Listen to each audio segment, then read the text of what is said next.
चुप रहने का महत्व। दुनिया की सबसे तेज छुरी हमारी जबान है और दुनिया के सबसे खतरनाक हथियार हमारे शब्द हैं, जो बिना किसी का खून बहाए लोगों को अंदर ही अंदर मार सकते हैं।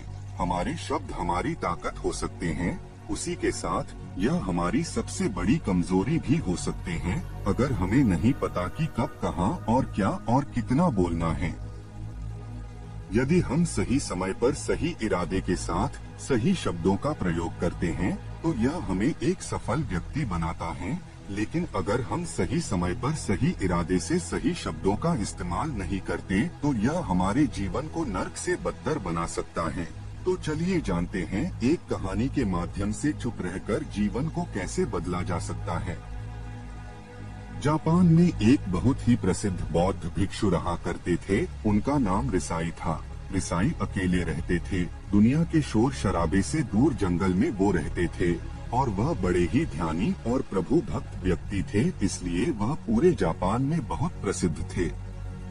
एक दिन एक राजकुमार रिसाई के पास आया और बोला, हे प्रभु, मैं हमेशा थका हुआ, निराश और परेशान महसूस करता हूँ। मेरा मन बहुत अशांत रहता है। हालांकि मेरे पास सब कुछ है, दौलत, शोहरत, सुख सुविधाएं जो हर व्यक्ति चाहता है या पाने की चाहत करता है, लेकिन फिर भी मेरे अंदर इतनी अशांति और चिंता क्यों है।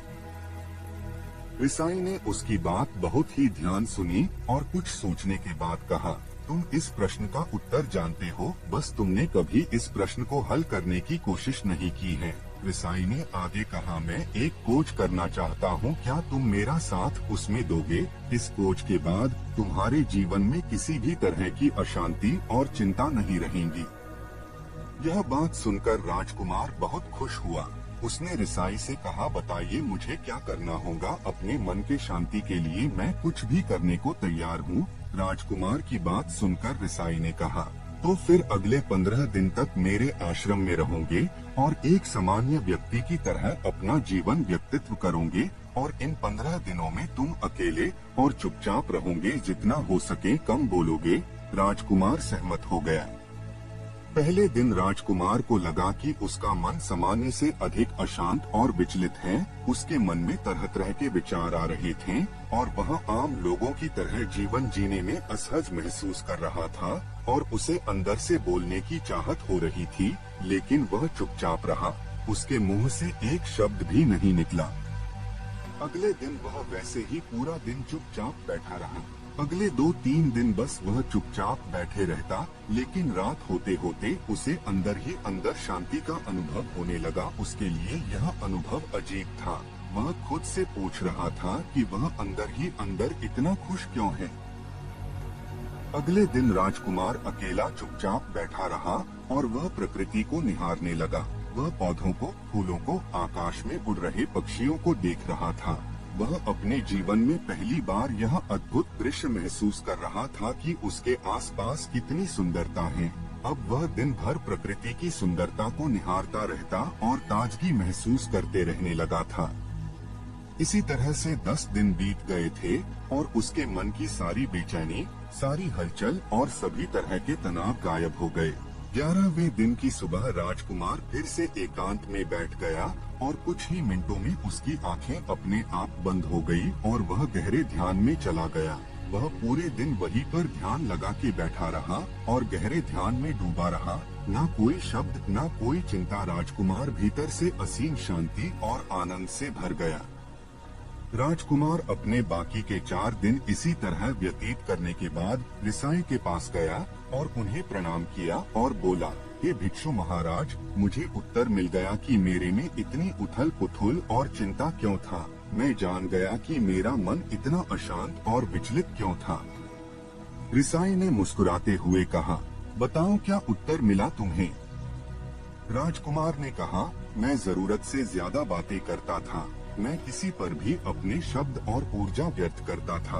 मैं दिन भर अपने लोगों से फालतू बातें करता और अकेले में उन्हीं लोगों के बारे में सोचता रहता था। ज्यादातर समय नेगेटिव बातें सोचता रहता और इस तरह से मैं अपना समय बर्बाद कर देता था। ज्यादा बोलने और निगेटिव सोचने से मेरा मन अशांत और बेचैन हो गया था। इसी वजह से मैं किसी काम को ठीक से नहीं कर पा रहा था। जिसकी वजह से मैं हर काम में असफल होने लगा और फिर इन्हीं लगातार मिलने वाली असफलताओं की वजह से ही मैं उदास और चिड़चिड़ा हो गया। इन्हीं सभी चीजों के वजह से मेरा जीवन बर्बाद हो रहा था। यहाँ पर हुए 15 दिन मेरे लिए पूरी तरह से अलग थे। मुझे कुछ अलग ही एहसास यहाँ पर हो रहा था। अब मुझे ऐसा लग रहा है मैं अपना जीवन पूरी तरह से जी रहा हूँ, लेकिन इसके पहले मैं अपना जीवन गलत तरीके से जी रहा था। जीवन में खुद को जानना और समझना बहुत जरूरी होता है, जो मैंने पिछले 15 दिनों में अनुभव किया। राजकुमार की सारी बातें सुनने के बाद रिसाई ने कहा, सिर्फ तुम ही नहीं, दुनिया में ज्यादातर लोग जरूरत से अधिक बोलते हैं। आज भी लोग ज्यादातर समय केवल दूसरों को नीचा दिखाने के लिए ही बर्बाद करते हैं। रिसाई ने राजकुमार को चुप रहने का महत्व समझाते हुए कहा, एक बार गौतम बुद्ध से उनके एक शिष्य ने पूछा, आप ज्यादातर चुप क्यों रहते हैं? तब बुद्ध उन्हें चुप रहने के फायदे को समझाते हैं।